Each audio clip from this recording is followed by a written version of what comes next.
Madam President. The junior senator from Massachusetts.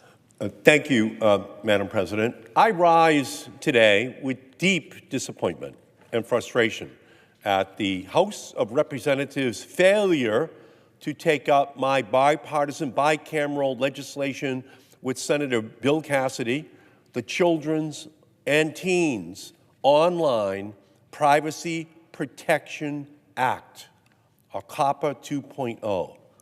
Just a few months ago, the Senate passed COPPA 2.0 by a resounding vote of 91-3 as part of the Kids Online Safety and Privacy Act. It was a remarkable moment for a chamber that has too often succumbed to partisanship on key technology issues. Young people and families across the country finally had a moment to celebrate that their government was actually coming to their aid on a critical issue. That lawmakers from across the aisle could hold hands and recognize that the youth mental health crisis was raging in red and blue states alike.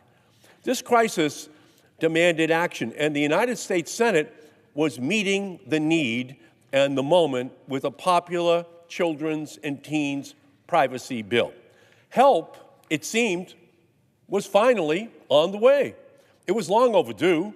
For more than a decade, I have been fighting to strengthen online protections for our young people. In fact, if COPPA 2.0 were a person, it would have just turned 13 and would have aged out of our current privacy protections for children, which I first authored 26 years ago. Over those 26 years, that law, the original Children's Online Privacy Protection Act, has been critical to protecting children online. But when I wrote COPPA, only birds tweeted, and TikTok was the sound that a clock made. Today, our children and teens confront a far more complicated and privacy-invasive online world, one that, according to medical experts and the Surgeon General, is contributing to a youth mental health crisis. The stats are devastating. The stats are overwhelming. Listen to these stats. Listen to the problem we have in our country. More than 1 in 4 high school girls in the United States seriously considered suicide in 2023. 1 in 4 teenage girls. And at least 1 in 8 high school girls attempted suicide in 2023. Let me repeat it again. 1 in 8 teenage high school girls attempted suicide in 2023. And amongst LGBTQ youth, the number is more like 1 in 5 attempted suicide in 2023. COPPA 2.0 cuts to the heart of the emergency. COPPA 2.0 bans targeted advertising to young people, ensuring that teenage girls stop being targeted with weight loss pills and other harmful ads. It empowers parents and teens by giving them an eraser button to delete an ill-advised post. And it prevents companies from burying their heads in the sand and ignoring the children and teens on their platforms. These policies specifically target big tech's financial incentives profiting off of targeting ads to keep kids and teens clicking, swiping, and scrolling on social media, even to their ill health. In fact, in 2022, the major big tech platforms earned nearly $11 billion from U.S. users under the age of 18. $11 billion, and that's 11 billion reasons to oppose any opposition to COPPA 2.0. But the tech companies, they want to monetize the young people in our country. And we know they're doing so at the expense of their mental health. Who said it? The Surgeon General of the United States. Who said it? the pediatricians of the United States, the experts on the children and teenagers in our country. A mental health crisis largely created by online social media. Okay. So this is an incredible moment for us because those $11 billion, which the media companies, the big tech companies make, they're 11 billion reasons to turn their lobbying power on the House Republican leadership and concoct far-fetched theories for why a bill that passed 91-3 on the floor of the United States Senate should not even receive a vote at the height of a mental health crisis for young people in our country on the floor of the United States House of Representatives. Unfortunately, House Republican leadership capitulated to the pressure of big tech with grave consequences for young people. The House had a rare opportunity to show families across the country that it cared about their children, about their teenagers, that money and politics didn't drive their decision-making, that our youngest and our most vulnerable came first, and not big tech. But House Republican leadership, they failed that test. They sat for months on the Child Online Privacy Protection Act and then refused to even consider it for passage at the end of the year. They want to wait until next year and next year. We've brought this bill out for 3 Congresses in a row. This is not a new issue. It's a crisis. Everyone knows it's a crisis. Everyone knows that teenagers are getting addicted because of deliberate strategies by big tech to absolutely harm them. We know that right now, if a teenage girl has bulimia and she goes online to get information about it because she's only told her mother and father, that girl can be bombarded with ads from companies, from others, because that information is now out there that she Google searched.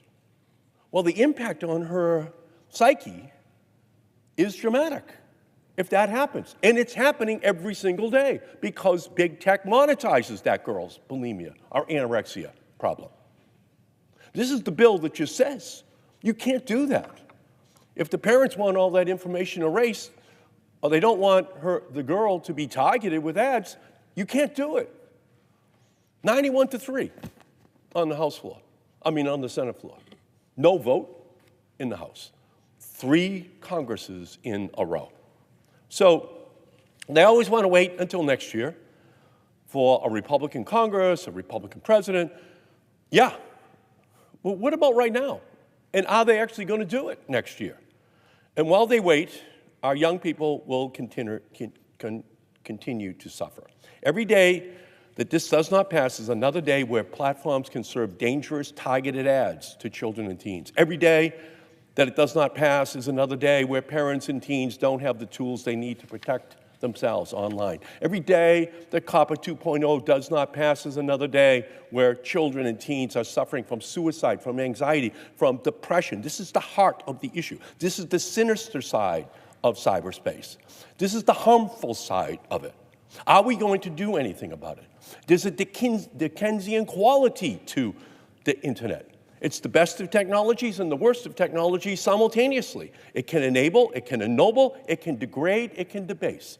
Yes, these companies, they tout all the wonderful things that they're going to do, and they actually want to put it on steroids, AI. They're going to find the cure for cancer. They're going to do all these other wonderful things. We'll see.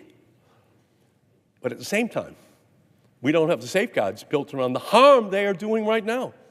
The mental health harm to teenagers and children in our country, and it's only going to get worse, much worse, as AI injects itself into the system more and more. More suicide, more anxiety, more depression. So it's a sad day for an institution that had an historic opportunity. And I commend the Senate leadership for making a different decision and prioritizing the mental health of kids and teens. But I am deeply disappointed in the House of Representatives, where I proudly served for 36 years. For decades, the House has lamented that the Senate's rules have prevented us from taking action on important issues. And I have made those arguments myself as a House member years ago. But when the Senate did act on an issue critical to families and to parents across the country. And when it acted decisively, House Republican leadership decided to play politics with the lives of teenage children in our country. So to the kids and the parents and the advocates who have fought courageously for stronger online privacy rights for children and for teens, thank you. Don't go away. Keep your energy up. You're knocked down, you're hurting, just come right back. Come back the same way the abolitionists came back, the same way the suffragettes came back, the same way the anti-Vietnam movement came back, the same way the same-sex marriage movement came back. Just get up again. We're right, they're wrong. We have to get this passed. So I've been honored to be with you. It's a very disheartening moment, very disheartening. This is an ongoing, preventable crisis in our country. And if we don't act, and act soon, we're going to have teenagers and children 20 years from now writing books about what their congressmen, their senators, an older generation inflicted upon them with no protections whatsoever. They'll be talking about it. They'll be writing about it. So let me finish again by giving you the numbers, okay? These are, without question, some of the most staggering numbers I have ever seen attached to one single preventable issue. 1 in 4 high school girls in the United States seriously considered suicide in 2023. Let me just say that. 1 in 4 seriously considered it. 1 in 8 high school girls in the United States in 2023 actually attempted suicide. 1 in 8. And 1 in 5 LGBTQ attempted suicide in 2023. And the Surgeon General, the pediatricians of our country point the finger at social media, the self-image of these kids as one of the leading causes. And we're not going to pass this legislation. And the actions in the House, and now from Elon Musk and others who are preventing this whole institution from working, are going to ultimately expose all of these young people to images, ideas that are, in fact, avoidable. So, Mr. President, I thank you for giving me the time, and to all of those who worked so hard on this legislation over the last 2 years, please get up and get ready to come back again next year, because this is a crisis in our country. This is something that these young people do not deserve, and their privacy cannot be monetized. It is just absolutely wrong and preventable. So with that, Mr. President, I yield back to balance my time.